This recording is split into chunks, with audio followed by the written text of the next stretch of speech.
A graça e a paz do Senhor, irmãos. Para mim é uma alegria, um privilégio imenso poder mais uma noite compartilhar a palavra do Senhor com o coração da amada igreja. Estou muito feliz por ver o rosto de cada irmão aqui, mas acho que hoje, pastor, eu nunca tive tão feliz e tão alegre em um culto na Nova Vida. Por ver gente aqui querida, gente amada, que eu conheço há uma pá de tempo, alguns até desde a minha meninice. E que eu havia convidado, alguns, eu sabia que viria, confirmaram que viria, uma turminha ali atrás, mas teve outra turma, rapaz, que hoje quer me matar de emoção. Combinaram nos bastidores e começaram a chegar no culto assim que eu fiquei maravilhado. Então hoje eu estou muito feliz, muito contente de receber cada um de vocês aqui, toda a igreja, não é, irmãos? A Igreja Cristã Nova Vida recebe com muita alegria aqui irmão John, irmã Raquel, irmão Artaxerxes, a esposa que eu conheci hoje, irmão Joel e a esposa Glícia, que é a segunda vez que vem aqui, né? A última também vieram sem avisar, eu não tava. Tá ali irmão Radiço, irmã Luíse, Sadraque, companheiro de juventude, de mocidade, sua esposa que eu conheci hoje também, Estezinha, meu antigo cooperador de jovens na antiga denominação que eu estava, também irmão Alex e sua esposa, irmã Leia. Todos sejam muito bem-vindos, é uma alegria imensa ter vocês aqui conosco essa noite, tá bom? Não é igreja, só não é? Mas sem mais delongas, irmãos, hoje nós vamos dar continuidade à nossa série de mensagens e exposições no livro de Ruth. Nós já fizemos 2 exposições nesse livro, cobrindo todo o primeiro capítulo, que estão disponíveis lá em nosso canal do YouTube, já a página oficial, numa playlist chamada Pregações em Ruth, para quem não pôde ouvir as mensagens anteriores, tá bom? E hoje, naturalmente, nós iremos dar continuidade no capítulo 2. Então, por favor, abra sua Bíblia no capítulo 2 de Ruth e, à medida que for encontrando, coloque-se de pé para fazermos juntos a leitura da palavra de Deus. Ruth, capítulo 2, fica depois do livro de Juízes. Vamos ler o capítulo integralmente. Se todos encontraram, lemos com a ajuda de Deus Pai, do Senhor Jesus Cristo e do Espírito Santo, a palavra de Deus que diz assim: Noemi tinha um parente por parte do marido. Era um homem rico e influente, pertencia ao clã de Elimeleque e chamava-se Boaz. Ruth, a moabita, disse a Noemi: Vou recolher espigas no campo daquele que me permitir. Vá, minha filha, respondeu-lhe Noemi. Então ela foi e começou a recolher espigas atrás dos ceifeiros. Casualmente, entrou justo na parte da plantação que pertencia a Boaz, que era do clã de Elimeleque. Naquele exato momento, Boaz chegou de Belém e saudou os ceifeiros. O Senhor esteja com vocês. E eles responderam: O Senhor te abençoe. Boaz perguntou ao capataz dos ceifeiros: A quem pertence aquela moça? O capataz respondeu: É uma moabita que voltou de Moabe com Noemi. Ela me pediu que a deixasse recolher e juntar espigas entre os feixes após os ceifeiros. Ela chegou cedo e está em pé até agora, só sentou-se um pouco no abrigo. Disse então Boaz a Ruth: Ouça bem, minha filha, não vá colher noutra lavoura, nem se afaste daqui. Fique com minhas servas. Preste atenção onde os homens estão ceifando e vá atrás das moças que vão colher. Darei ordem aos rapazes para que não toquem em você. Quando tiver sede, beba da água dos potes que os rapazes encheram. Ela inclinou-se e, prostrada com o rosto em terra, exclamou: Por que achei favor a seus olhos, ao ponto de o Senhor se importar comigo, uma estrangeira? Boaz respondeu: Contaram-me tudo o que você tem feito por sua sogra depois que você perdeu seu marido, como deixou seu pai, sua mãe, sua terra natal para viver com um povo que você não conhecia bem. O Senhor lhe retribua o que você tem feito, que seja ricamente recompensada pelo Senhor, o Deus de Israel, sob cujas asas você veio buscar refúgio. E disse ela: Continue eu a ser bem acolhida, meu Senhor. O Senhor me deu ânimo e encorajou sua serva, e eu sequer sou uma de suas servas.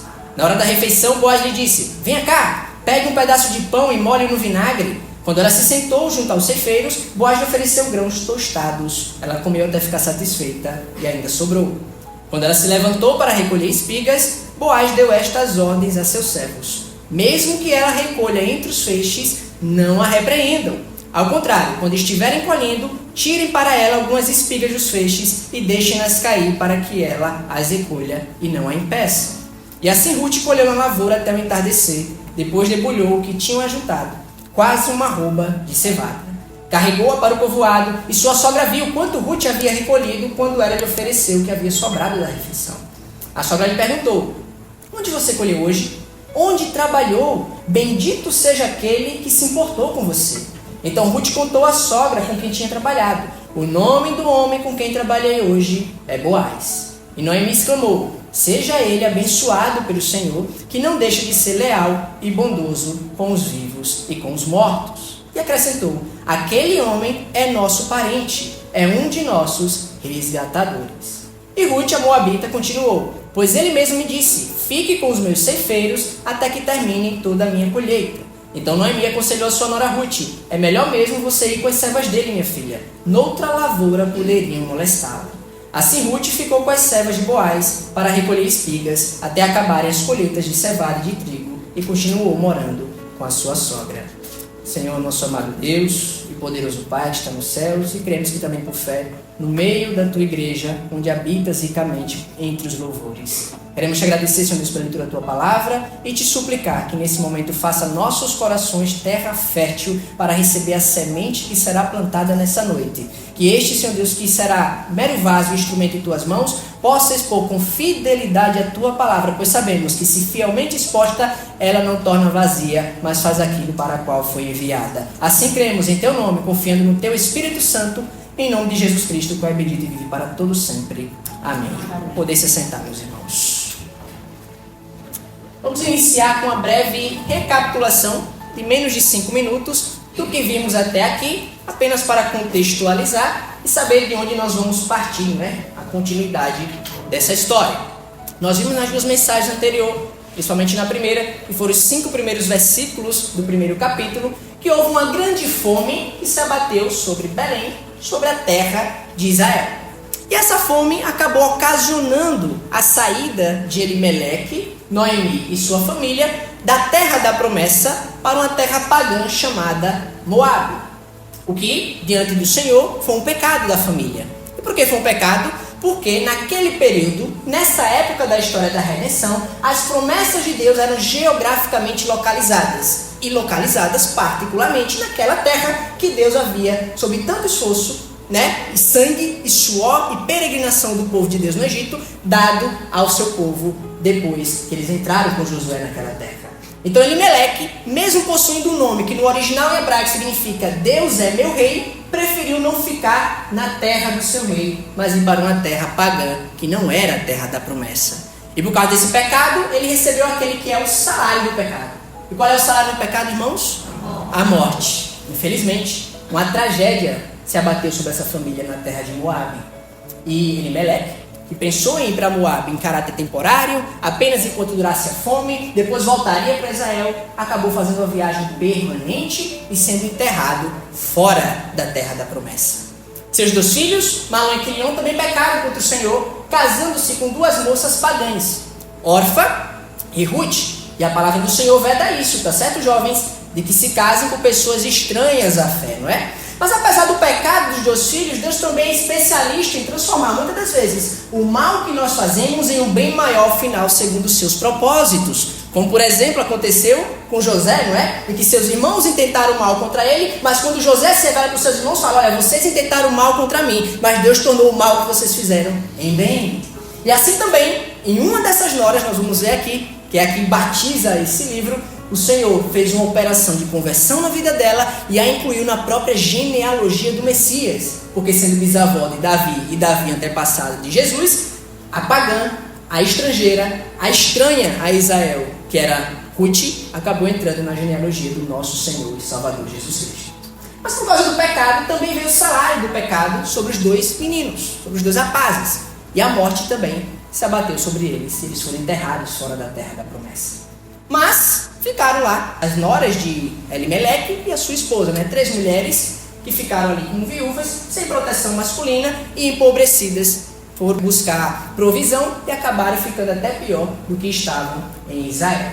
Aí na segunda mensagem nós vimos como Noemi, ela recebe a notícia vinda de Israel de que Deus havia se lembrado do seu povo e que havia estipado a fome, feito com que as colheitas tornassem a dar fruto. E ela então cria esperança, de pensar assim: nossa, se Deus teve misericórdia do seu povo, pode ter misericórdia de mim também. Então vou voltar para Israel, para ver se o Senhor se compadece da minha vida. E as suas duas noras inicialmente se dispuseram, a ir com a sua sogra. Mas a sua sogra, argumentando, para que elas ficassem naquela terra, por razões que nós não vamos expor aqui, porque já expomos na segunda mensagem, uma delas, Orfa, decide dar ouvidos ao conselho da sua sogra, lava suas mãos da responsabilidade sobre a senhora e torna atrás para os seus parentes, para a sua terra, para seus falsos deuses, e nunca mais é lembrada nas páginas da história da redenção. Mas Ruth, por outro lado, ela se apegou à sua sogra. E mais do que apegar-se à sua sogra, ela se apegou ao Deus da sua sogra, porque ela passou por uma genuína conversão no seu coração.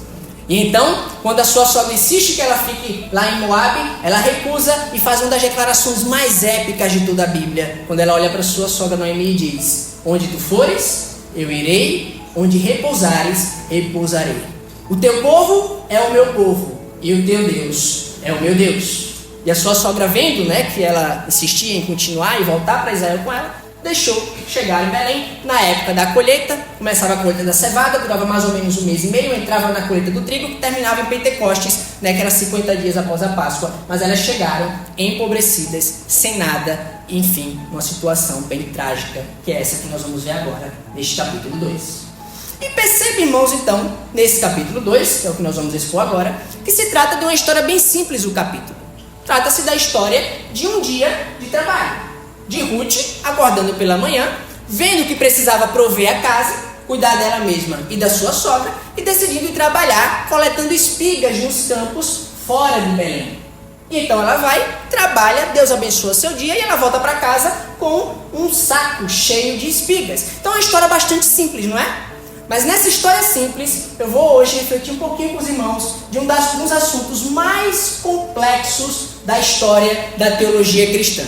Um assunto que gera debate há séculos entre teólogos, entre filósofos e entre os guerreiros dos teclados nas redes sociais, que é o assunto da soberania de Deus e da responsabilidade humana. Dois aspectos da realidade que a palavra de Deus afirma e que nós não podemos negar, ainda que não entendamos completamente como esses dois aspectos se relacionam.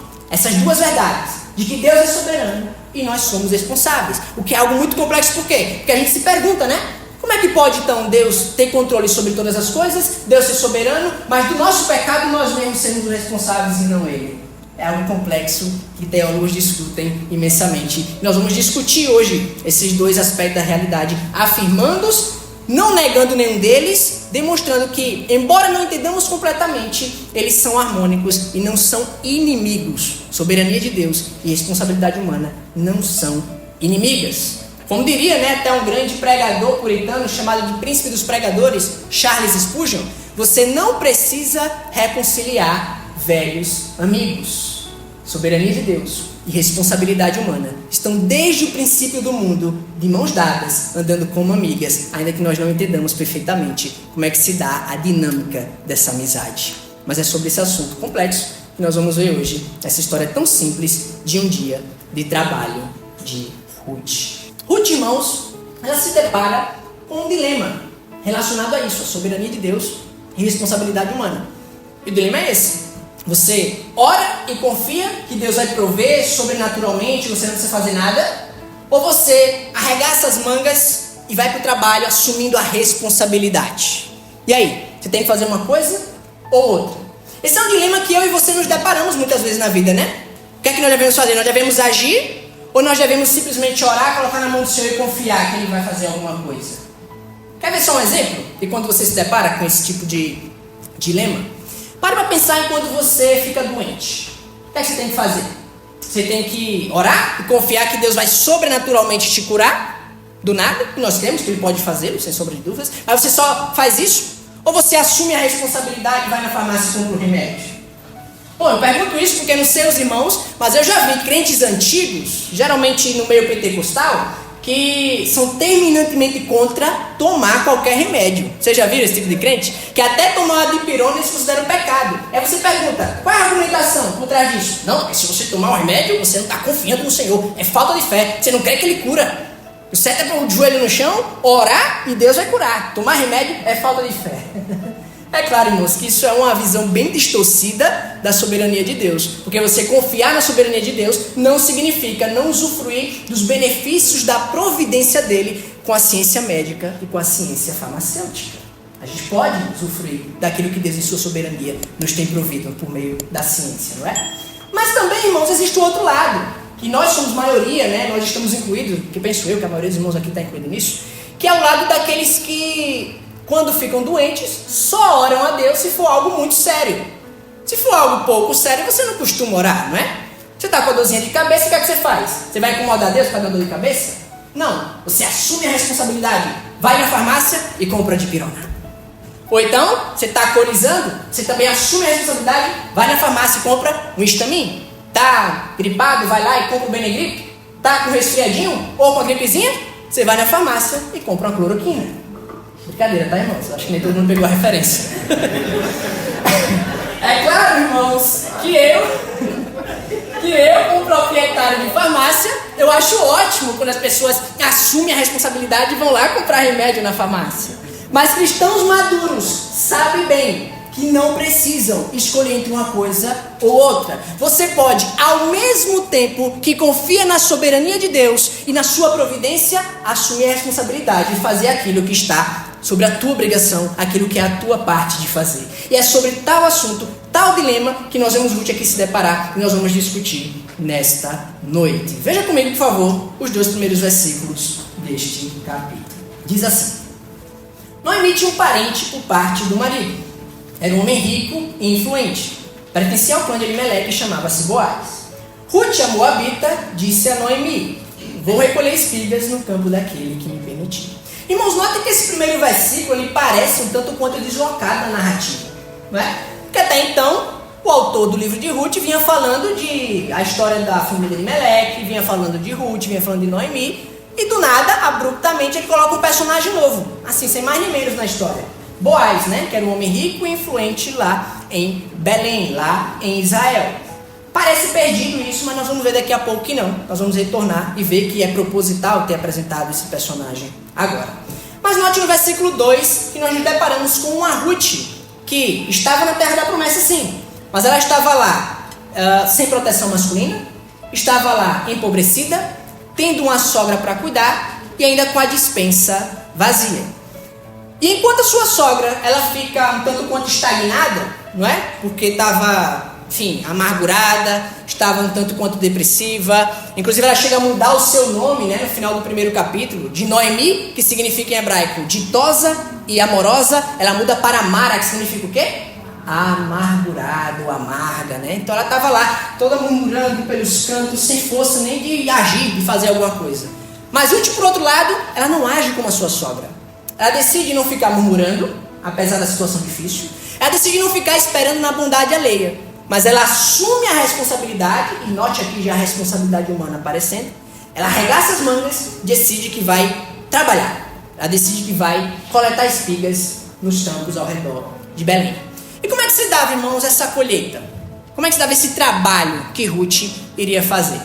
Bom, durante a época da colheita, os senhores de terra mandavam seus servos irem na frente fazer o trabalho mais difícil, os homens, né? Era o trabalho de cortar os cereais, juntar em feixes à frente. Depois vinham as servas do senhor de terra e iam coletando as espigas que haviam caído acidentalmente no chão. Mas mesmo com esse trabalho, não coletavam tudo e algumas ficavam para trás. E essas espigas que ficavam para trás, os pobres, os necessitados, as viúvas, os órfãos de Israel podiam ir lá e coletar para a sua provisão. Então perceba você que era um trabalho bastante inglorioso, né? Debaixo do sol quente, no meio do mato, você ia coletar basicamente sobras de comida. Não sei se vocês já viram, eu já, quando eu morava no interior, em final de feira, aquele pessoal bem pobrezinho que vai lá na seção da feira que é de bancas de frutas, de legumes e de verduras, tem até crianças às vezes no meio, que vem com a sacolinha e sai pegando no chão os restos de alimento que caíram, né, mas que ainda estão relativamente bons para uso. Ruth, irmãos, ela vai no final da feira, ela vai coletar resto de comida que ficou para trás depois da colheita. Veja que é um trabalho pouco glorioso, né? É um trabalho extenuante. É um trabalho que certamente não que ela sonhou que faria na vida quando casou com Malom, um dos filhos de Noemi. Talvez ela poderia ter murmurado. Ela poderia ter pensado consigo assim: nossa, foi para isso que eu deixei a minha terra? É isso que a conversão faz? Eu, quando estava lá na terra pagã, meu marido era vivo, eu era suprida por ele. Quando eu não havia convertido, parece que as coisas eram melhores, e agora que eu estou convertido, eu estou desse jeito, catando espigas no chão. E quantos de nós, às vezes, nos pegamos murmurando assim, não, irmãos, e pensamos: nossa, quando eu não era crente, quando eu não era convertido, quando eu não compreendi o evangelho, as coisas eram tão mais fáceis. Mas agora que eu converti, agora que o Senhor me salvou, parece que as coisas pioraram. Às vezes nós temos esse espírito de murmuração, né? De achar que Deus de alguma maneira é nosso empregado, porque Ele nos salvou, que já é uma grande bênção. Nós não merecíamos, nós merecíamos o quinto dos infernos para nossos pecados, mas Ele misericordiosamente nos salva e nos dá de graça aquilo que nós não merecíamos. Ele já fez mais do que nós merecíamos. Às vezes a gente fica com esse pensamento, né? Não, tem que me dar mais ainda, como se ele fosse teu empregado. Ruth havia entendido que não era assim a relação com Deus. Ela era convertida de fato, e por isso entendia que era melhor coletar espigas na terra da promessa do que estar na fartura fora da terra da promessa. Irmão e irmã, você, depois que creu no Senhor, quando vem a provação, você é do tipo que reage aqui como Ruth? Ou do tipo que reage como Noemi, murmurando, amargurado, reclamando? Será que você é do tipo que reage como a mulher de Jó? Quem sabe como é que é a história de Jó, não é? Quando tudo estava bem, talvez Jó nem sabia quem era de fato a sua esposa, o caráter dela, né? Pensava que era crente como ele.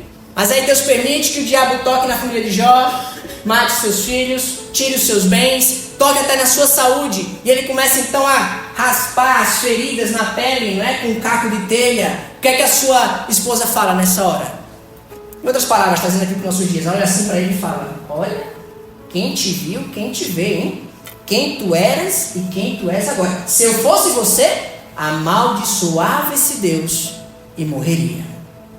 Irmão, se tem uma coisa que é capaz de demonstrar o caráter de uma pessoa, é a aprovação. Não somente o seu próprio caráter, mas também das pessoas que te cercam. Você sabia? Já parou para pensar como realmente é fácil você ter a sua mesa repleta de amigos quando tudo vai bem? Quando você está na época de vacas gordas? Quando tudo vai ótimo? Mas quando as coisas começam a apertar, quando vem a dificuldade, é aí que a gente vê quem realmente é nosso amigo, quem realmente está ao nosso lado. Mas mais do que demonstrar o caráter dos outros, o que a aprovação faz é mostrar o nosso caráter. Onde é que está o nosso coração? Em quem nós temos descansado? Se realmente no Senhor? Se Ele é suficiente? Se Ele é a fonte do nosso contentamento? Ou se nós o adoramos não por quem Ele é, mas sim pelo que Ele pode dar? Se nós preferimos as bênçãos ou o abençoador? Quem é você diante da aprovação? Qual é o teu caráter? Onde está o teu coração? O teu coração é como o da mulher de Jó? Ou o teu coração é como o de Ruth, que preferia coletar espigas na terra da promessa do que viver na fartura fora dela? Como eu falei nas últimas mensagens, uma frase que eu gosto muito e vou repetir aqui, é essa: quem é convertido de verdade sabe que é melhor passar pelo vale da sombra da morte com o bom pastor do que andar nos pastos verdejantes sem o bom pastor. Você prefere? Você prefere coletar espigas, mas com o Senhor, do que andar na fartura longe dele? A postura de Ruth, irmãos, nos revela duas coisas sobre ela: que ela é uma moça humilde, e também nos revela que ela valoriza o trabalho honesto. Humilde em primeiro lugar, porque ela se sujeitou àquele serviço extenuante, né? Aquela atividade difícil, ela não ficou reclamando. Ela foi de cabeça erguida, mas foi fazer um trabalho honesto. E por outro lado, a postura dela nos revela a dignidade que nós temos que dar a toda atividade honesta. Porque vergonha, irmãos, a gente só tem que ter de quê? De roubar o que é dos outros, de tomar o que não é nosso, de se dar um serviço talvez promíscuo. Isso é motivo de vergonha, mas trabalho honesto nunca envergonhou ninguém. Por mais que seja um trabalho difícil, por mais que pague pouco, por mais que seja um trabalho que talvez não dê status social, mas se é honesto, glorifique a Deus nele, porque foi Deus que preparou. A postura de Ruth revela que mesmo ela, indo fazer uma ocupação ingloriosa, uma ocupação difícil, ela valorizava que era um trabalho honesto, ela não estava tirando de ninguém. Ela estava pegando aquilo que havia ficado para trás e que era direito dela, nós veremos daqui a pouco, a lei garantia esse direito para ela de coletar as espigas que ficavam para trás.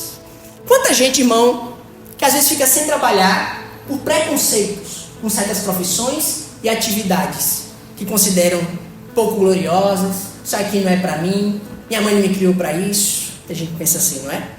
Tem gente, irmãos, que, veja, não estou falando de gente que não tem saúde, tá? Não estou falando de gente que não tem força para trabalhar. Estou falando de gente saudável, gente que tem 2 braços, 2 pernas, tem força, tem capacidade intelectual de trabalhar, mas que fica escolhendo emprego, fica escolhendo atividade, não assume a responsabilidade de ir lá e trabalhar.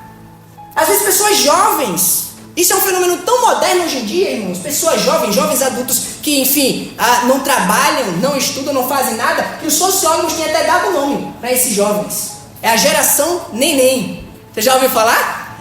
Por que neném? Nem trabalha e nem estuda, fica dando trabalho para o pai e para a mãe em casa, sendo sustentado pelos pais e escolhendo emprego. Geração neném. Fica selecionando. É a pessoa que tem saúde para trabalhar, mas por causa de preconceitos não bíblicos, não trabalha em qualquer coisa, eu coloco assim, né? Irmãos, por essa palavra, o Senhor nos exorta nessa noite a sermos fiéis no pouco. Porque se formos fiéis no pouco, quando no muito, nós saberemos estar lá, com humildade e com gratidão. Com humildade e gratidão por quê? Porque nós poderemos olhar de onde viemos, o que passamos, o que sofremos, e quando chega lá, isso não sobe a nossa cabeça e nem desce ao nosso coração. A gente mantém o quê? A humildade, porque sabe que se chegou lá, é porque Deus nos proveu até ali. Por outro lado, irmãos, nós também aprendemos a ser gratos, porque foi o Senhor que nos colocou ali. Nós somos fiéis no pouco, e por isso no muito Ele pode nos colocar. Mas se formos humildes e gratos quando chegarmos lá. E o mesmo princípio, irmão, se aplica à vida de igreja. Sim, porque também tem gente na igreja que não serve em qualquer coisa, não é? Tem gente que não tem a coragem, por exemplo, de pegar uma vassoura e varrer o saguão, ou lavar um banheiro. Pensa consigo, não, isso é para os outros, deixar eu fazer um negócio desse. Eu não faço nem em casa, vou fazer na igreja. A pessoa não pega nenhuma sacola com os copos descartáveis, essas mãos para amarrar e colocar na lixeira lá fora, porque só quer servir se for para estar numa posição de evidência. Aquilo que é serviço pouco glorioso, aquilo que é coletar espigas, aí não é para mim. Isso aí eu vou deixar para o irmão. Para mim de jeito nenhum. Mas a pessoa que pensa assim, irmãos, ela não entendeu a lógica do reino. Porque na lógica do reino, aqueles que querem estar em primeiro serão os últimos, mas os últimos serão os primeiros. Sabe como é que você se torna grande no reino de Deus? Quanto mais servo você for. Quanto mais servo você for na vida de igreja, quanto mais servo você for ao seu irmão, maior você é. Essa é a lógica do reino. É um paradoxo que a gente não entende. Porque no mundo secular, pode até ser, né? Que você tem que visar aquilo ali, o crescimento, você tem que ser ambicioso, isso é recompensado. Mas na obra de Deus, você só se torna grande na medida em que mais serve o teu irmão. Quero aqui também ler com vocês, versos 17 a 20. Por favor, pulei, nós lemos o começo. Quero ainda ver um pouquinho da responsabilidade humana aqui dos versos 17 a 20. Diz assim a palavra de Deus. E assim Ruth colheu na lavoura até o entardecer, depois debulhou o que tinha juntado, quase uma arroba de cevada. Carregou-a para o povoado, e sua sogra viu quanto Ruth havia recolhido quando ela lhe ofereceu o que havia sobrado da refeição. A sogra lhe perguntou, onde você colheu hoje? Onde trabalhou? Bendito seja aquele que se importou com você. Então Ruth contou a sua sogra com quem tinha trabalhado. O nome do homem com quem trabalhei hoje é Boaz.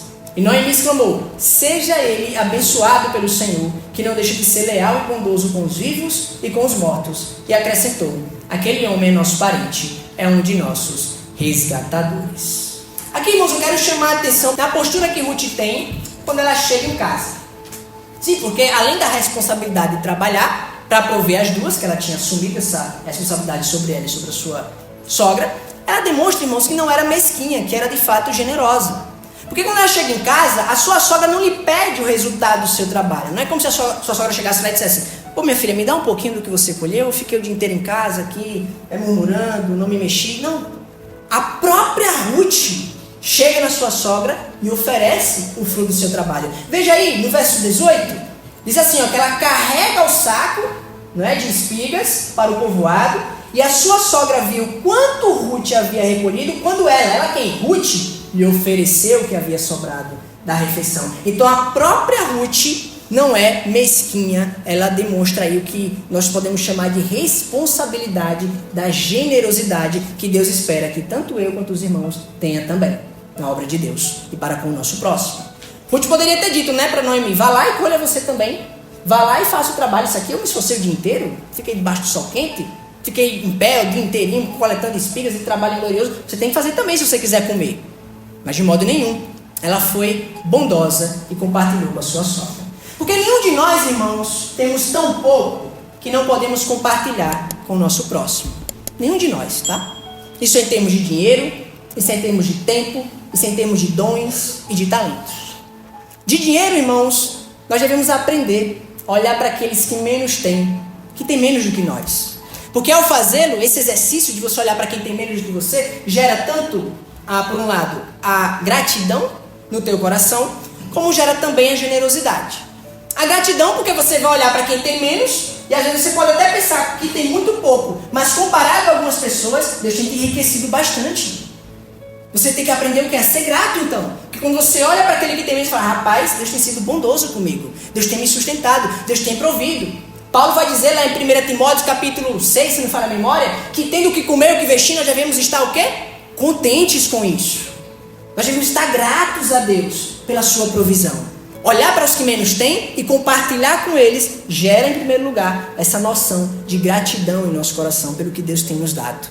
Mas também gera a generosidade. A generosidade de dividir com o próximo, com os que mais precisam. E que no final das contas é uma imitação do que o próprio Senhor Jesus Cristo fez comigo e fez com você.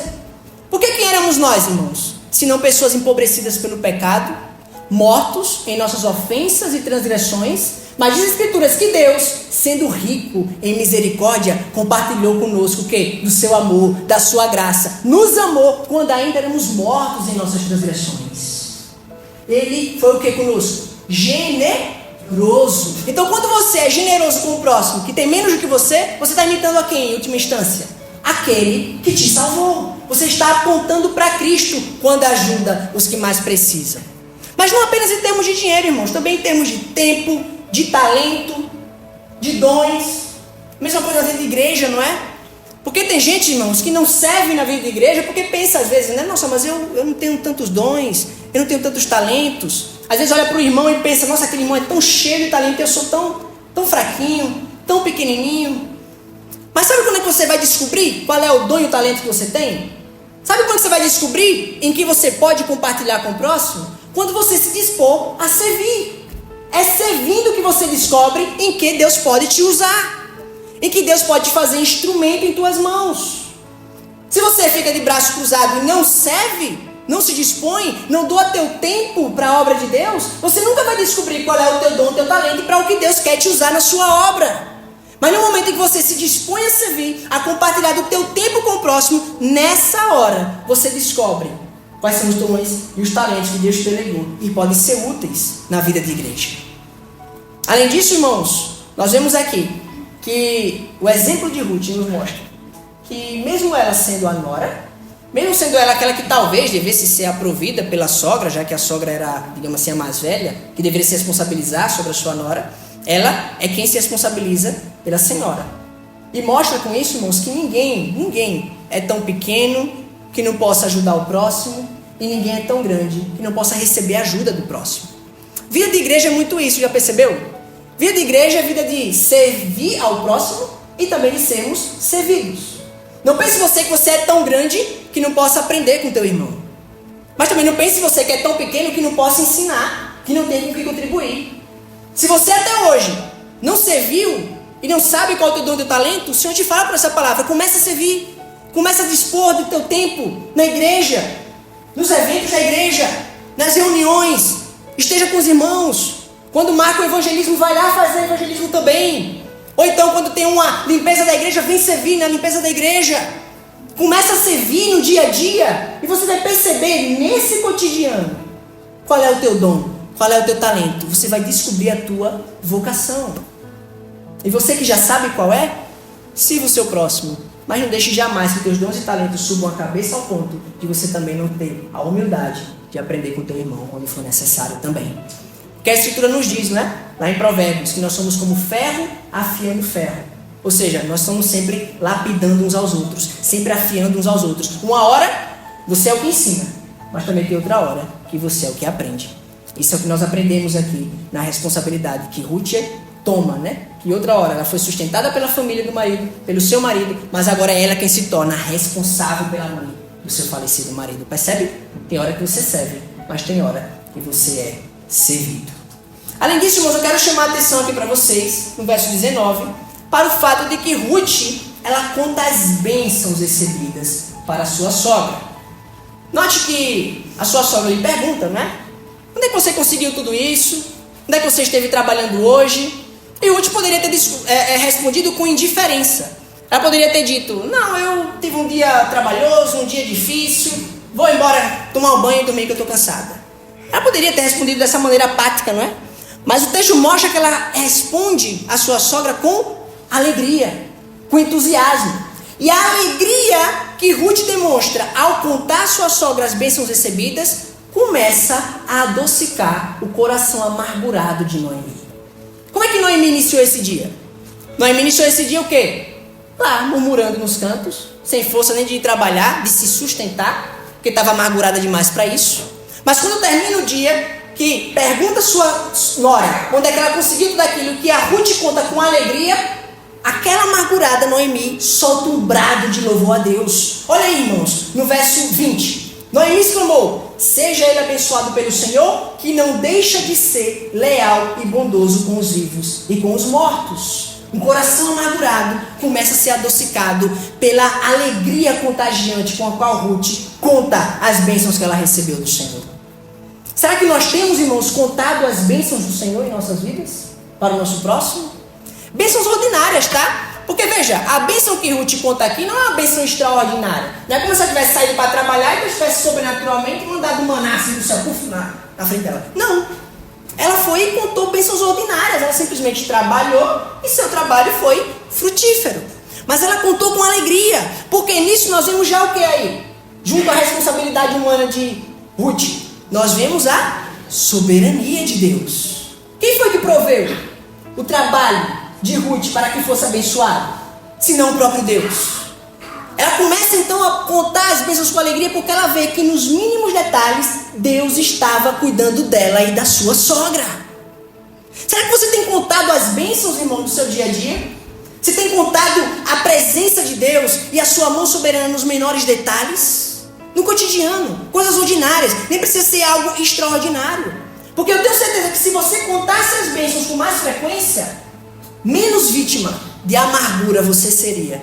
E talvez, na alegria de contar o que Deus tem feito no teu dia a dia, você poderia quebrar amarguras e corações endurecidos pela aprovação dos outros, né, que estão passando.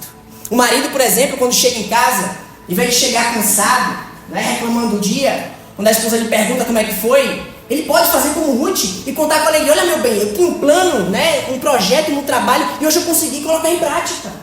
Isso não é, irmãos, ver Deus nos menores detalhes da nossa vida?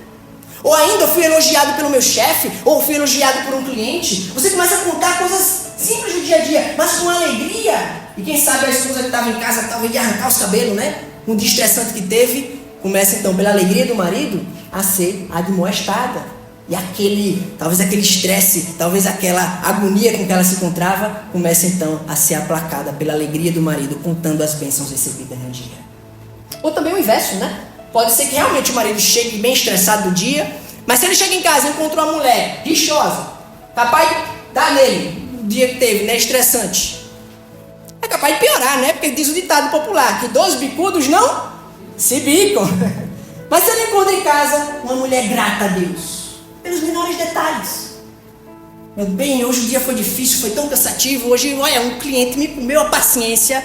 Aí a esposa toda amorosa, sábia e dificular, chama o marido de perto e diz, meu bem, mas hoje o dia, olha, aqui foi uma bênção, eu preparei a tua comida preferida. Glorifica Deus nisso. Olha que bênção que Deus preparou para tu. Eu pensei em ti durante o dia, preparei aquela comidinha que você gosta. Aí o marido, que já estava todo capaz de explodir, começa a ser o quê? Ensinado, admoestado pela mansidão e pela gratidão da sua esposa, contando as bênçãos mais simples que Deus derramou naquele dia. Você tem contado as bênçãos, irmãos, para o teu próximo? Ou nós só contamos quando é uma coisa muito extraordinária? Geralmente é isso, né? A gente só dá testemunho de algo que Deus fez quando é um negócio assim, maná caiu do céu. Não. Você tem contado a bênção de coletar espigas e Deus enchendo o teu saco, como fez o de Ruth? Entenda aqui, no bom sentido, né? Enchendo a sua sacola, né? Enchendo as suas bênçãos. Ficou estranha essa expressão, saiu do nada assim. Mas veja, você tem contado as espigas que Deus tem abençoado a sua vida, menores detalhes? Você deveria fazer isso mais vezes e dessa maneira ajudar corações amargurados a serem adocicados pelos menores detalhes que Deus tem cuidado da sua vida. Contar as bênçãos, irmãos, educa o nosso coração para aprender a enxergar a mão de Deus nos menores detalhes do nosso cotidiano. Isso me faz lembrar até de uma canção bem famosa, né? Que teve nesses últimos tempos. Eu confesso que particularmente eu peguei um ranço dessa música. Mas por quê? Porque ela é ruim, ela tem alguma heresia, eu nem sei, que eu nunca ouvi ela por completo. Mas eu sei que toda vez que eu entrava na rede social, só dava miserenta dessa música. Você entrava lá no Instagram, era 50% de chance da música aparecer no feed. E se você tocasse no story, 100% de chance de aparecer. Que música é essa? Deus, eu tenho tantas bênçãos, posso em minha vida enxergar, né? E quanto mais vejo os detalhes, acho que é tua bondade eu posso encontrar. Assim. Eu só aprendi o coro também, que eu nunca ouvi outra coisa da música no seu coro. Mas, irmãos, apesar do ranço que eu fiquei dessa música, pela minha chatice, tá? A música não é ruim, não. Mas ela fala algo verdadeiro, algo correto, algo que nós deveríamos fazer mais. Contar as bênçãos recebidas, nos menores detalhes. Porque ao fazer isso, a gente enxerga o quê? A mão de Deus em cada milésimo de segundo, de centavo, do teu dia a dia. Você vê Deus agindo. Quando você começa a ser mais grato por cada migalha colhida no chão, como Ruth era. E isso começa a adocicar o coração da sua sogra. Mas além disso, irmãos, nós podemos ver a soberania de Deus atuando de outras formas aqui no texto. Leia comigo o verso 3. Vamos ver como é que Deus age depois, né, que Ruth decide também assumir a responsabilidade de trabalhar. Verso 3 diz assim: então ela foi e começou a recolher espigas atrás dos ceifeiros. Casualmente, entrou justo na parte da plantação que pertencia a Boaz, que era do clã de Elimeleque. Irmãos, eu quero notar com vocês essa palavrinha aqui. Casualmente. Aí eu vou fazer a seguinte pergunta para a igreja. Nós que cremos em um Deus soberano, acreditamos em acaso? Acreditamos em sorte aleatória? Claro, de um ponto de vista humano, realmente tinha sido ao acaso, porque Ruth não saiu com o plano, eu vou no campo de Boaz. Ela nem sabia que era Boaz. Então, do ponto de vista humano, foi algo casual.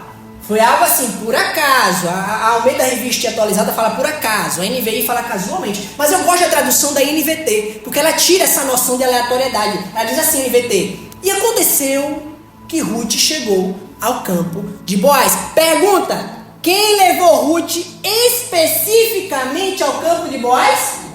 Deus soberano levou ela até lá. Começa a observar nisso, irmãos. Aqui a mão de Deus soberana atuando. Como diz o proverbialista, não é? Lá no Provérbios 16 diz assim, que do homem são as preparações de coração, mas é o Senhor quem dirige os seus caminhos, os seus passos. Veja, Ruth havia assumido a responsabilidade. O plano no coração dela era o quê? Trabalhar para a provisão minha e da minha sogra. Então ela fez um plano. Mas o Senhor foi quem dirigiu os seus passos, particularmente para o campo de Boaz. Mas não apenas isso, vamos ver mais da soberania de Deus aqui no verso 4. Olha o que acontece no verso 4. Naquele exato momento, Boaz chegou de Belém e saudou os ceifeiros. O Senhor esteja com vocês. Irmãos, eu quero prestar atenção com vocês aqui no começo desse verso 4. Naquele exato momento. Que momento? No momento em que Ruth chega no campo de Boaz, na mesma hora, Boaz chega também. Aí eu pergunto para os irmãos, quem foi que levou Boaz na mesma hora que Ruth chega no campo dele? O Deus soberano. Veja, Boaz poderia não ter ido naquele dia trabalhar. Ele poderia dizer, não, meus servos estão lá, estão fazendo a colheita, vou depois, né, no final do dia averiguar. Ele poderia ter chegado num horário diferente de Ruth, mas Deus, agindo na responsabilidade humana de cada um, porque por um lado Ruth estava, eu preciso trabalhar para me prover, do outro lado Boaz estava na sua responsabilidade, eu preciso ir lá verificar o campo para ver se as coisas vão bem, se vai tudo certo. Deus, agindo na responsabilidade que eles assumiram, soberanamente faz com que eles se encontrem na mesma hora. É Deus soberano ou não é Deus soberano nisso aqui, irmãos? Mas veja outra soberania de Deus, que é no fato de que o campo tinha dado bom fruto. Por que isso é soberania, já? Bom, em primeiro lugar, que você lê Bíblia e já ouviu lá no Salmo salvo engano, 120, fala assim, que do Senhor é a terra e tudo que nela há. Então, se uma terra se torna frutífera, dá bom fruto, quem foi que proveu? O Deus soberano. Mas isso é especialmente relevante, por quê? Porque até pouco tempo atrás estava havendo o que em Israel? Fome. E Deus soberanamente proveu o seu povo e por tabela proveu Ruth e Noemi. Mais uma evidência aqui da soberania de Deus atuando. Talvez o irmão e a irmã tenham entrado aqui preocupado, não é? Ansioso com as coisas dessa vida. O que é que vai comer? O que é que vai vestir? A conta para pagar? O resultado do vestibular? Talvez te preocupe um parente, alguém doente. Talvez te preocupe, né, um amigo que você tem orado constantemente ao Senhor. Mas hoje Deus, por essa palavra, fala para você descansar o seu coração na mão do Deus soberano. Porque Jesus, lá no Sermão do Monte, ele disse o quê? Para corações preocupados e ansiosos. Ele disse assim, olha para as aves do céu, que não plantam na terra, elas não semeiam, não fazem colheita, não ajuntam cereais nos celeiros, mas eis que o vosso Pai que está nos céus as provê de suas necessidades. Olha também para quem? Para os lírios no campo, que não tecem roupa, que não cosem vestidos, mas eis que nem o rei Salomão, em toda a sua glória, se vestiu como Deus veste os lírios do campo. Não valeis vós mais do que as aves do céu, do que os lírios do campo? Então, se Deus cuida até das menores coisas da sua criação, Ele não haverá de cuidar da sua igreja e do seu povo também, irmãos? Talvez o pastor esteja preocupado como é que vou pagar esse ar-condicionado. Meu Deus, será que vai dar tempo de chegar lá até dezembro? Pastor, descansa no Senhor, deixa eu te falar por essa palavra. Descansa na palavra dele, descansa no Deus soberano. A igreja crê que Deus vai prover essa igreja para nós entrarmos na do glória? Amém. A igreja crê que Deus é Deus de provisão, que embora nós tenhamos assumido a responsabilidade de arregaçar as mangas, de colocar a carteira para fora e dar o dízimo também, para esse projeto sair, mas Deus soberano vai também prover todas as nossas necessidades, do mesmo jeito que Ele provê as aves do céu, que Ele provê os lírios do campo, Ele vai cuidar do seu povo.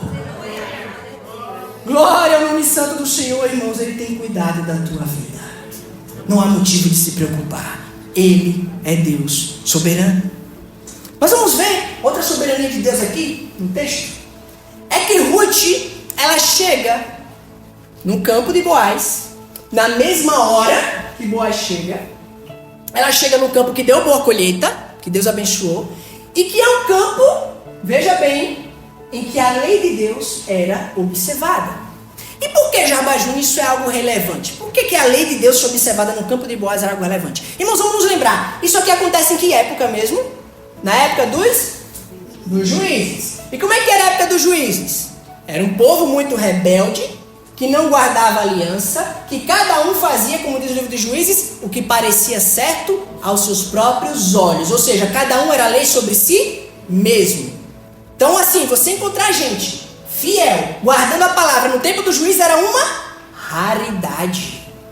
Mas Deus, soberano, manda Ruth particularmente ao campo de um homem piedoso que observava a lei de Deus. E que lei era essa? Vamos comigo para Levítico, por favor, capítulo 19. Levítico é o terceiro livro da Bíblia, o terceiro livro do Pentateuco. Eu quero que vocês abram Levítico 19, versos 9 a 10. O que é que diz Levítico 19, versos 9 e 10? Vou ler aqui.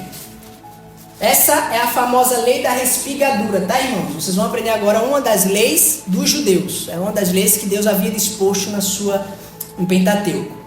Diz assim a lei da respigadura: quando fizerem a colheita da sua terra, não colham até as extremidades da sua lavoura, nem ajuntem as espigas caídas de sua colheita. Não passem 2 vezes pela sua vinha, nem apanhem as uvas que tiverem caído. Deixem-nas para o necessitado e para o estrangeiro. Eu sou o Senhor, o Deus de vocês. Então está aqui um dos inúmeros dispositivos legais que Deus havia criado na sua lei para prover os mais necessitados de Israel. Esta lei em particular que nós lemos aqui é a lei da respigadura, que eu já expliquei para vocês, né? Era um direito que o pobre, que o necessitado, que o estrangeiro, que o órfão, que a viúva em Israel tinha. de, uma vez que passasse os homens fazendo a colheita do cereal, juntando feixes, depois passavam as servas do senhor do campo coletando o que havia caído, mas ainda assim ficava algo para trás. Esse algo que ficou para trás, o senhor da terra podia mandar os servos voltar para buscar? Deus proibia na sua lei. É claro que no tempo dos juízes, não tinha muitos senhores de terra que faziam isso. Porque no final das contas, vai para pensar, o que é que Deus está orientando aqui para Israel? Especialmente para os senhores de terra. Abram mão de parte do vosso lucro em benefício dos que mais precisam. Trazendo para os dias de hoje, é como se Deus estivesse obrigando os empresários de hoje em dia a abrir mão, obrigatoriamente, de parte do lucro do seu trabalho em benefício dos pobres e dos necessitados. É isso que a lei de Deus exigia aqui. Que os senhores de terra abrissem mão de parte do seu lucro. E perceba também a sabedoria de Deus no fato de que, assim, se por um lado, Deus, na sua lei, exigia que os senhores de terra abrissem mão de parte do seu lucro, por outro lado, ele não tinha criado aqui uma espécie de Bolsa Família, tá bom? Eu acho que posso ser cancelado, né, por falar isso, mas ele não havia criado uma espécie de benefício social em que as pessoas pobres ficassem de braços cruzados simplesmente recebendo o benefício do trabalho alheio. O que é que os pobres tinham que fazer? Se tinha saúde, se tinha força nos braços e nas pernas, tinham que ir lá e se esforçar para coletar. Então, essa lei não dava espaço para preguiça. Preguiçoso se lascaria nesse tempo. Porque não teria direito a nada, não. É só se tivesse esforço para ir buscar as espigas. O que é que Provérbios diz sobre o preguiçoso? Vai ter com a formiga, preguiçoso. Vê o trabalho que ela faz, que no verão ajunta o mantimento para passar no inverno, ó, tudo certo, não é? Mas o preguiçoso, a pobreza cairá sobre ti depressa. Por quê? Juízo de Deus. Aquele que tem preguiça de trabalhar, aquele que é geração neném. Olha, presta atenção, jovem. Não seja preguiçoso não, vai ter com a formiga. Deus, em sua infinita sabedoria, havia criado uma lei que, por um lado, beneficiava os necessitados, mas ao mesmo tempo não estimulava a preguiça deles. Eles tinham que ir lá e trabalhar. E por qual razão Deus havia criado essa lei? No finalzinho, no último verso, está aqui, ó. Deus dá um motivo de por que ele criou essa lei. Qual é o motivo que Deus dá? Eu sou o Senhor, o Deus de vocês. Ou seja, qual é o único motivo que Deus dá para você ser bondoso com o pobre e com o necessitado? Eu sou assim, meu amigo. Esse é meu caráter. Eu sou um Deus que se preocupa com quem mais precisa. Eu sou um Deus que se identifica com os miseráveis, que se identifica com os pobres, que se identifica com o órfão, com a viúva, com o estrangeiro, que me identifico com o morador de rua, que me identifico com o dependente químico, que me identifico, enfim, com as mães solteiras. Você percebe o leque aqui de gente vulnerável na sociedade com as quais o Deus de Israel se identifica? É o único motivo que ele dá para essa lei. Eu sou assim. Eu, Deus de vocês, me coloco ao lado dos necessitados. E isso é relevante, irmãos, naquele tempo, por quê? Porque as divindades pagãs eram sempre retratadas como figuras de poder, sempre ao lado de guerreiros, de reis, de juízes. Claro, o Deus de Israel também tinha essa imagem. Ele apresenta aspectos em que ele é associado com um rei, com um Deus guerreiro de Israel. Mas a diferença entre o Deus de Israel e os deuses pagãos das outras nações era que ele também se colocava ao lado dos que mais precisavam. Constantemente você vai ver, tanto na lei judaica como nas profecias dos profetas, menções a Deus beneficiando o pobre, o necessitado, o órfão, a viúva, algo que em teologia nós chamamos de quarteto da vulnerabilidade. Constantemente aparece esse quarteto da vulnerabilidade na Bíblia. São esses 4 grupos sociais: pobre, estrangeiro, órfão e viúva. E Deus com isso demonstrava o quê? Que havia uma diferença entre ele e os deuses pagãos. Eu também me coloco ao lado de quem mais precisa. Você entrou aqui nessa noite precisando de alguma coisa, irmão? Você entrou aqui nessa noite precisando de quê? Fala para o Senhor, fala para o teu Deus, porque o teu Deus te diz: eu me identifico com aqueles que mais precisam, eu me identifico com o necessitado, eu me identifico com aqueles que confiam em mim, eu me identifico com aqueles que vêm buscar abrigo debaixo das minhas asas. Assim como a galinha que junta os seus pintinhos debaixo de suas asas, o Senhor junta o seu povo e os provê do que eles mais precisam. Antes mesmo que possam pedir, Deus já sabe. Vem a pergunta, né? Por que temos que pedir então? Se Deus já sabe? Porque Ele gosta, irmãos. Ele quer ver que você sente o quê? Dependência dEle. Sabe uma coisa? Você não ora para informar a Deus o que você precisa. Porque antes de você pedir, o vosso Pai que está nos céus já sabe o que vocês precisam. Mas no momento que você pede, você demonstra que está o quê? Dependente dele. Você tem orado ao Senhor? Tem apresentado as tuas necessidades a Ele? Se sim, descansa no Senhor. Descansa nele, porque Ele há de prover aquilo que você precisa. Diz a Escritura, o salmista: o Senhor é o meu pastor e nada me faltará. Se Deus é o nosso pastor, irmãos, com toda certeza nós podemos afirmar que Ele proverá aquilo que nós precisamos. E o que nós não precisamos, aquilo que não temos, é porque não é o caso da gente precisar ter. Porque Deus sabe o que nós precisamos, mais do que nós mesmos nos conhecemos. Se Deus não te deu, talvez seja porque não seja isso que você precisa. Amém? Glória a Deus. Mas além disso, irmãos, nós podemos ver aqui a bondade de Deus, não apenas no fato de ter levado Ruth ao campo de Boaz, vamos voltar lá para o texto, não apenas ter feito Boaz chegar no mesmo horário de Ruth, de ter feito uma colheita boa, não apenas de ter uma observância da lei de Deus no campo de Boaz, mas também no fato de ser o próprio Boaz. Por quê? Que ser o próprio Boaz, quem Deus colocou no caminho de Ruth, era um indicativo da soberania de Deus. Bom, irmãos, porque Boaz estava numa condição especial que nenhum outro homem em Israel, ou melhor, somente um outro homem, que nós vamos ver nas próximas mensagens, podia também estar. Que era a condição de um Goel, de um resgatador. Ou seja, Boaz era alguém que pela lei judaica, ele tinha condições de tirar Ruth e Noemi daquela situação de necessidade que elas encontravam. Então é maravilhoso que o Deus soberano tenha feito ela ir justamente ao campo de um homem que tinha a posição de resgatá-la para si e tirá-la daquela situação. Eu não vou entrar aqui em detalhes agora, porque o tempo não nos permite, do que é ser um Goel na cultura judaica, tá? Vou deixar isso para a próxima mensagem. Mas além, irmãos, de Boaz ser um resgatador, ele era um homem piedoso. Era um homem que observava a lei e inclusive fazia mais do que a lei pedia. Porque veja comigo aqui, no verso 16, o que é que Boaz faz? Depois que Ruth come com ele, se levanta e vai voltar a trabalhar, Boaz no verso 15 começa a falar com seus servos, né?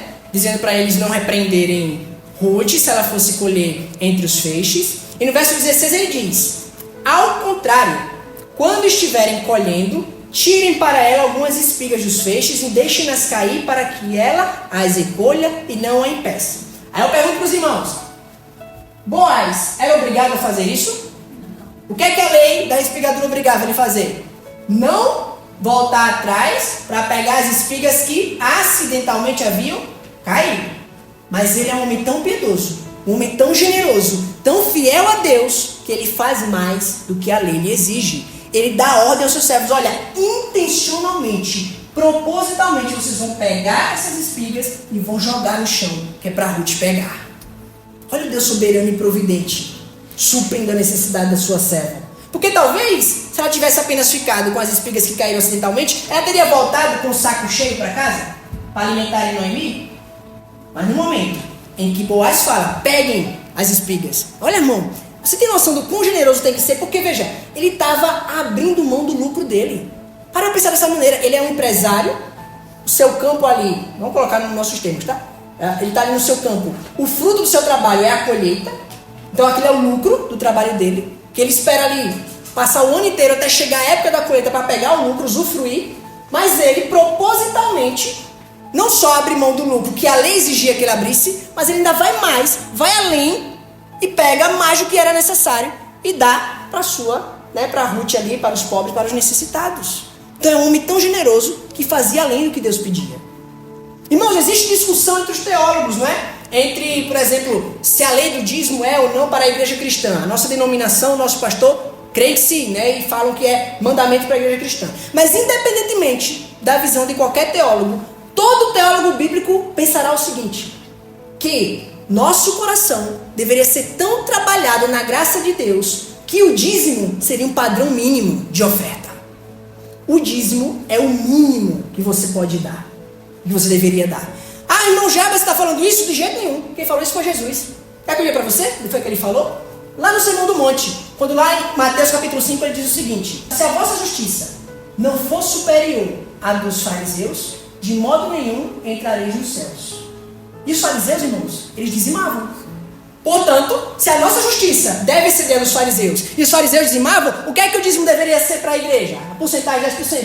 Um padrão mínimo de generosidade. Nós deveríamos ser tão generosos. A graça deveria fazer o nosso coração ser tão parecido com o de Boaz, que dá o dízimo é só o padrão mínimo. A gente faria ainda mais do que isso, se assim Deus colocasse em nosso coração. Se Deus tocar no teu coração, faz aquilo que Ele te tocou a fazer. Seja a porcentagem que for. Mas é claro, eu não estou falando aqui de sacrifício, tá? Porque Deus não se agrada de sacrifícios, mas de um coração puro e reto na sua presença. Isso é o que realmente agrada o Senhor. Boaz demonstra para com Ruth o amor Hesed, que eu falei na última mensagem, né? Quem lembra o que é o amor Hesed? É o amor sacrificial, o amor unidirecional, aquela benevolência que faz pelo outro sem esperar nada em troca. Então, Boaz mostra por Ruth o mesmo amor que ela havia demonstrado por sua sogra. Se por um lado, Ruth havia sido bondosa e se entregado pela sua sogra, Deus coloca no caminho dela um homem que também se derrama em graça, em amor Hesed sobre ela, e que a chama para comer a sua mesa. Veja aí no verso 14, como é que Boaz trata Ruth. Diz assim, ó, que na hora da refeição, Boaz lhe disse, venha cá, pegue um pedaço de pão e molhe no vinagre. Irmãos, isso que Boaz está fazendo aqui, ao chamar Ruth para se assentar à sua mesa, é revolucionário. Aí você me pergunta, por que é revolucionário? Irmãos, Ruth era estrangeira ali. Ela tinha acabado de chegar em Israel. Para pensar, se coloca no lugar de Ruth. Ela provavelmente tinha dificuldade linguística, porque ela é de outra nação, não é? Então tinha outro dialeto.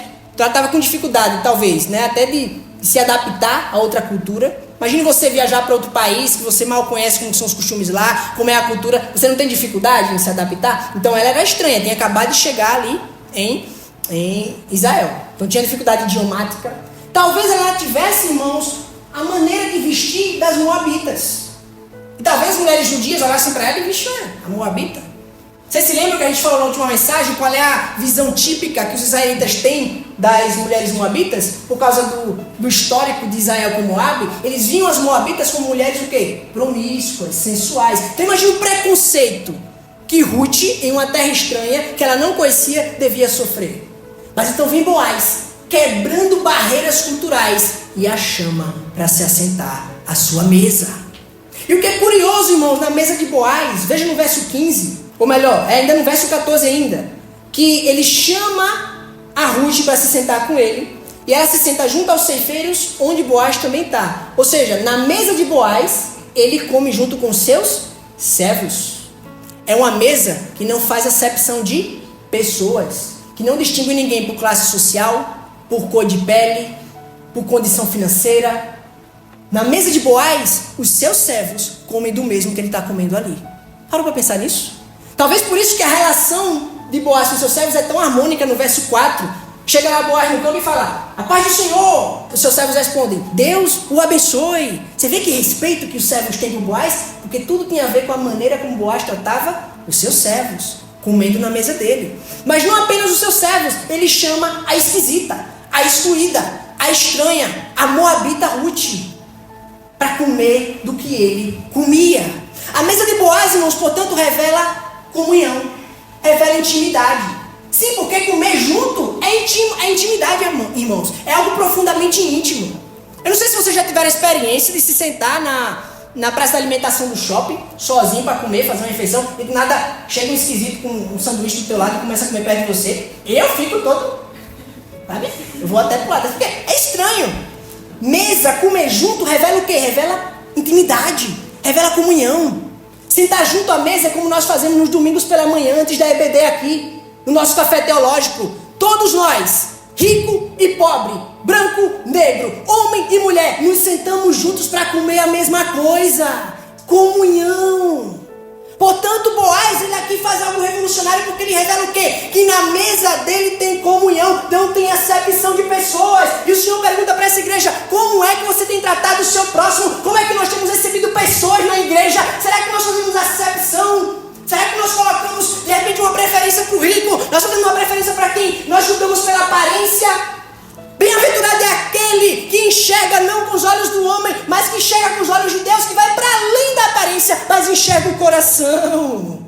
Enxerga a possibilidade de você acolher alguém ali, que embora possa ser diferente quando chega, porque não tem os nossos costumes, não tem o nosso jeito de falar, não tem a nossa cosmovisão, mas quando chega aqui e encontra o amor de Deus na mesa desse povo, rapaz, eu vou embora nada, aqui tem comunhão, esse povo é de Deus mesmo, porque eles encontram acolhimento, irmãos, acolho diferente.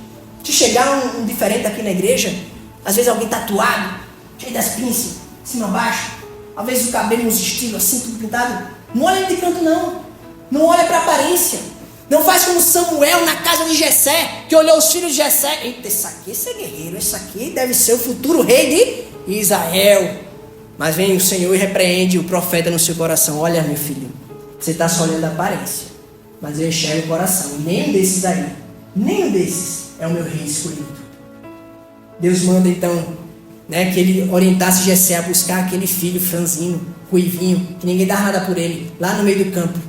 Chama aquele, disse que o Senhor tem uma mensagem para ele, quando ele chega, aquele menino, que ninguém dava nada por ele, é o futuro rei de Israel e o maior da história, Davi. Percebe, irmãos, como nós somos por vezes preconceituosos, quando olhamos mais para a aparência, em vez de pensar o que é que Deus pode fazer no coração de alguém. Que a nossa mesa seja como a mesa de Boaz. Porque a mesa de Cristo é assim, irmãos. Na mesa de Cristo, todo mundo é igual. Não deve haver divisão. Não deve haver separação. Olha o que é que Paulo falou lá em Gálatas, capítulo 3. Ele disse assim, que em Cristo já não existe mais livre nem servo. Não existe mais gentil nem judeu. Homem ou mulher, pois Cristo é tudo em todos. Que nós sejamos essa igreja, que possamos dizer, como cantamos hoje no louvor, em Jesus nós somos um, pois Cristo em nós é um só, é uma unidade, um só cabeça, e nós somos o seu corpo. Que nós possamos ser como a mesa de Boaz. Mas por fim, irmãos, para caminhar para a conclusão, eu gostaria de apontar um último sinal, um último aspecto da soberania de Deus aqui nesse texto. E esse sinal, esse aspecto pode chocar um pouquinho vocês. Nós vemos também a soberania de Deus, irmãos, no fato de que Ruth, ela foi para o campo certo, porque se fosse para outro campo, ela poderia ser abusada e violentada. Eu estou falando isso, inclusive, em termos sexuais. Aí o irmão pensa assim comigo, nossa, Jaba, agora tu viajou na maionese. Tu está falando algo que o texto não diz. Será, irmãos, que o texto não diz ou você não está sabendo olhar? Deixa eu te ajudar a olhar para essa realidade. Porque você pode ser muito ingênuo, E talvez pensar que não poderia acontecer nada de pior com ela no tempo dos juízes. Olha só, tempo dos juízes, o povo temia o Senhor, o povo guardava a sua lei. Aí você tem uma mulher desamparada, sem proteção masculina, afastada da cidade, no campo, mesmo de homem. O que é que poderia acontecer ali? Uma tragédia. Mas para você não achar que eu estou viajando demais, pare para pensar em uma história muito chocante que tem lá no finalzinho do livro de Juízes. É uma história, irmãos, tão trágica, uma história tão terrível, que eu nunca vi na minha vida pregador nenhum trazer no púlpito para pregar essa história. De tão pesada que ela é. Está lá no capítulo 19, na verdade é assim que encerra o livro de Juízes. O livro de Juízes está cheio dessas histórias trágicas. Eu acho que se fosse fazer um filme do livro de Juízes, ele teria classificação indicativa para menores, ou melhor, maiores de 38 anos. Negócio tão sério que é o livro de Juízes.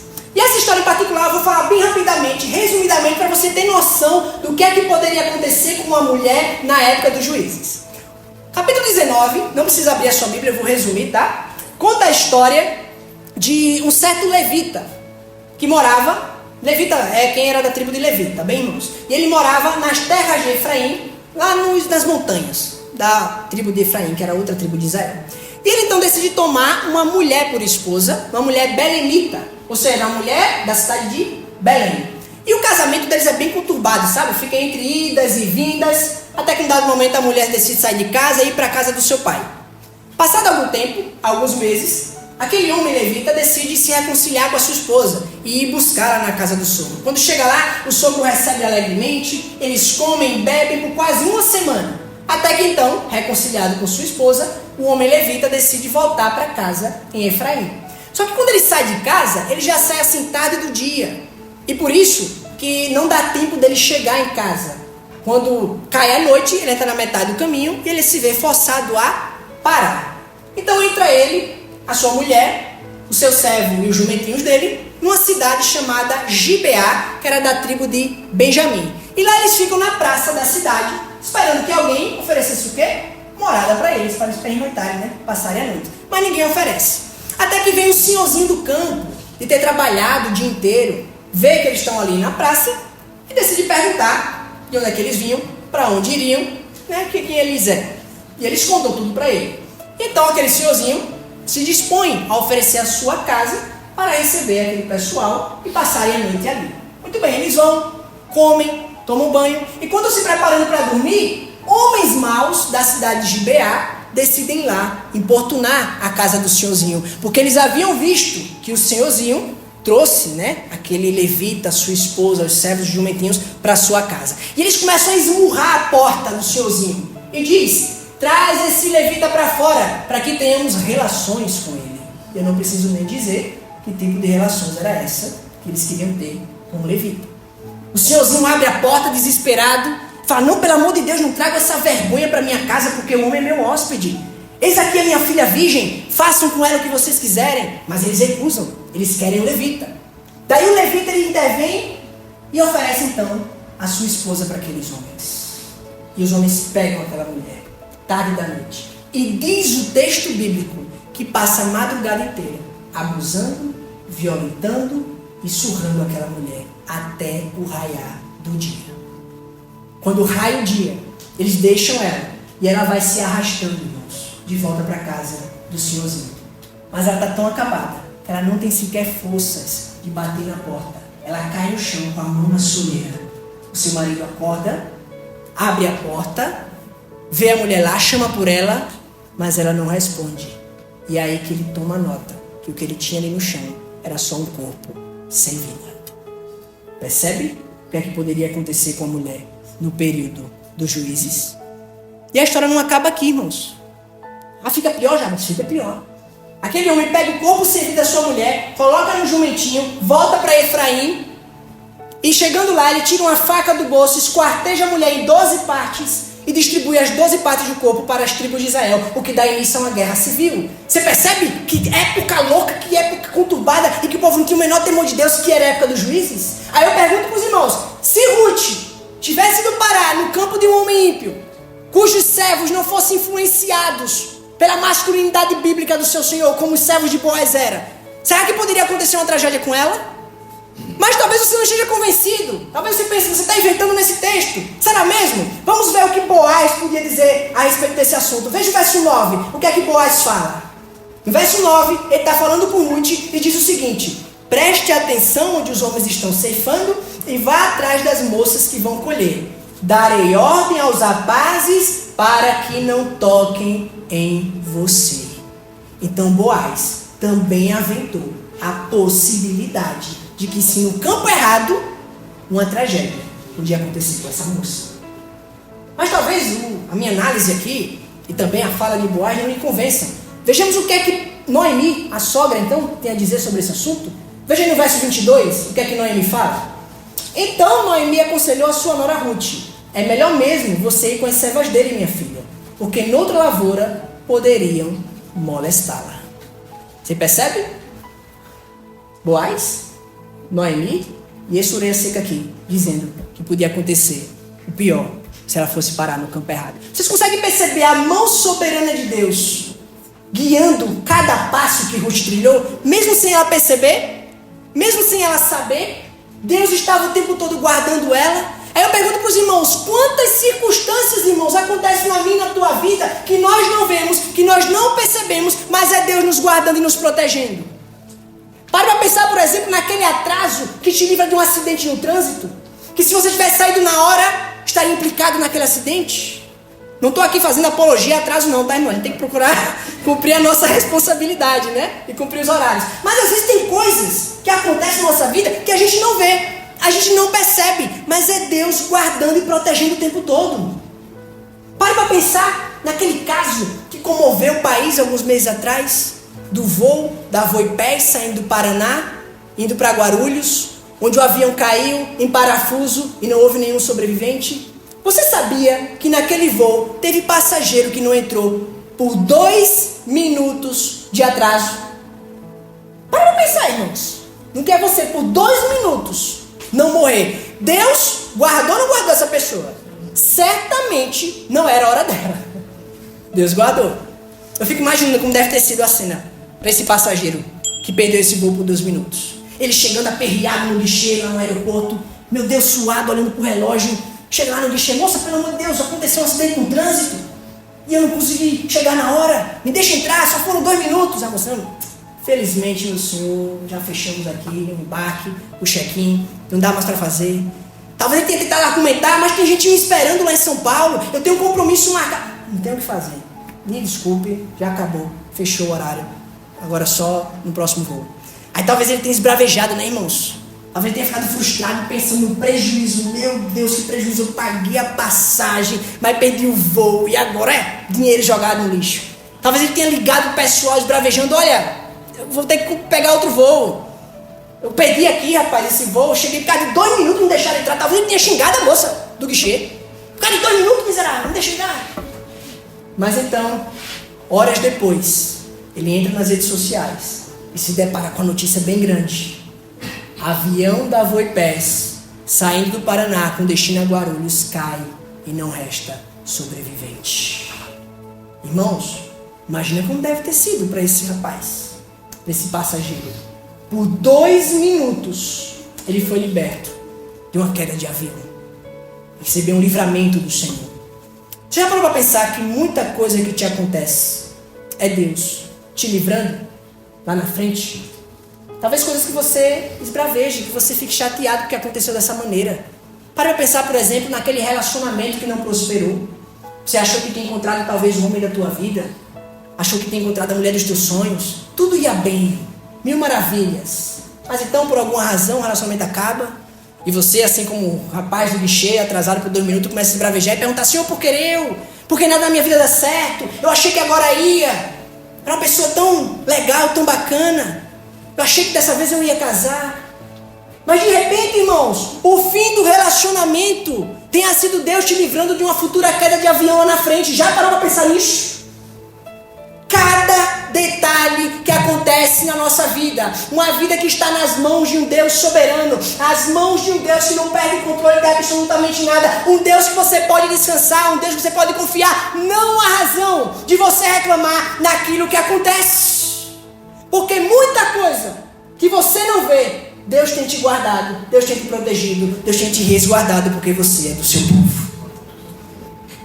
Glória ao nome santo do Senhor, irmãos. Abraham Kuyper, famoso teólogo reformado holandês, certa vez disse assim: que não há 1 centímetro quadrado sequer em todos os domínios de nossa existência sobre os quais Cristo, que é soberano sobre tudo, não possa dizer: é meu.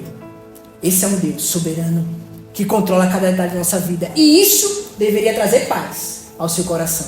Se você confia nesse Deus, se você serve a Ele, fique em paz. Qualquer aflição que você vinha passando, qualquer aflição na tua vida, na tua casa, qualquer aflição no trabalho, saiba disso. Deus é contigo e Ele vai te livrar por cima, vai te tirar de uma maneira que talvez você nem imagina, que você nem espera, que você nem vê, mas Ele vai fazer, porque você é seu povo, você é da família do pacto.